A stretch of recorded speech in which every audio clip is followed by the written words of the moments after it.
ये law channel है। आप देख रहे हैं नए कानून। आज हम साइट करने जा रहे हैं। ये देखिए,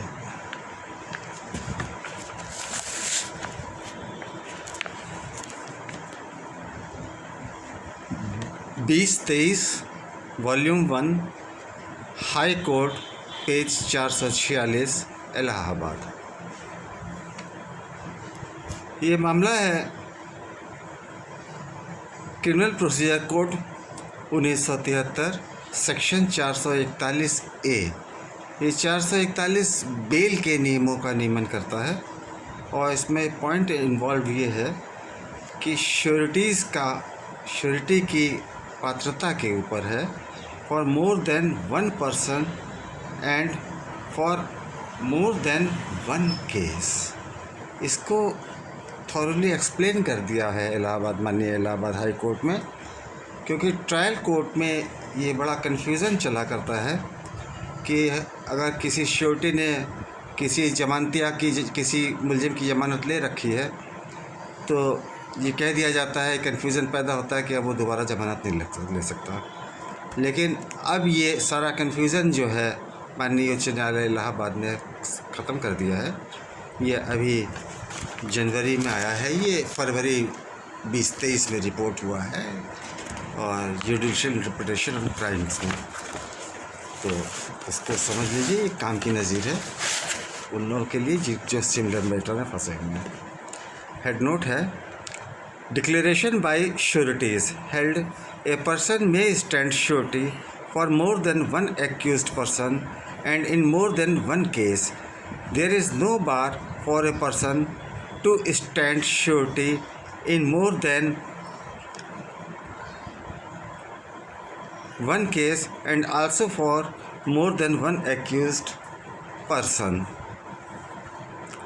ये स्पष्ट हो गया और स्पष्ट कर दिया है कि इसमें जहाँ 441 ए का प्रोविज़न जहाँ अप्लाई होता है बेल पर्पसेस के लिए, तो कोई भी श्योरिटी जो है वो कितने एक से अधिक मुलजिमों की ज़मानत ले सकता है, आरोपियों की, और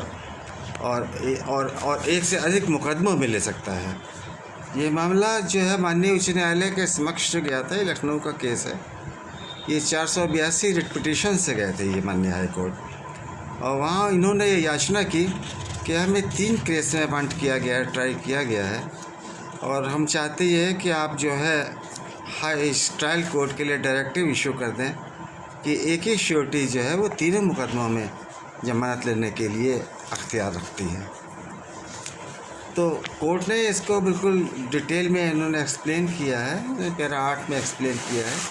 लेकिन कोर्ट ने ये होल्ड किया है, उन्होंने कहा कि 441 ए क्रिमिनल प्रोसीजर कोड वो खुद इस बात को प्रोवाइड करता है कि उसके कंस्ट्रक्शन जिस तरह से लिखा गया है, लॉ जिस तरह लिखा गया है, वो सेल्फ एक्सप्लेनेटरी है कि आप जो है एक से अधिक मामलों में जमानत ले सकते हैं और एक से अधिक मुलजिमों की जमानत ले सकते हैं नंबर ऑफ़ केसेस में। तो उन्होंने पहले तो 441 ए को ही साइट किया है, declaration by sureties every person standing surety to an accused person for his release on bail shall make a declaration before the court as to the number of person to whom he has stood surety including the accused, giving therein all the relevant particulars। तो खुद ही 441 से ने शर्त लगा दी है कि अगर एक से अधिक से पहले से चल रही है तो कोर्ट के सामने पूरी जानकारी प्रस्तुत करेगा कि किन किन केसेस में किन किन लोगों के श्योरिटी ले रखी है, और ये कोर्ट की जानकारी मिलाएगा। तो ये कोई बार नहीं कॉन्स्टिट्यूट करता है। हालांकि वहाँ डिफेंस काउंसिल ने जो है, गवर्नमेंट काउंसिल ने अपोज किया था, उन्होंने पैरा 5 से अपोज किया है, opposes the contention of learned counsel for the applicant on the ground that it is always the discretion and satisfaction of trial court so far as the acceptance of sureties is concern. तो लेकिन उसका फिर para 8 में माननीय उच्च न्यायालय ने इसको जो सामने उसको एक्सप्लेन किया है, कहा है कि perusal of this section shows that a person who is intending to be surety of any accused person is obliged to declare before the court that apart from the person to whom he is standing surety for how many other accused person he has stood surety, अब तक कितने लोगों की वो surety ले चुका है वो डिस्क्लोज करे।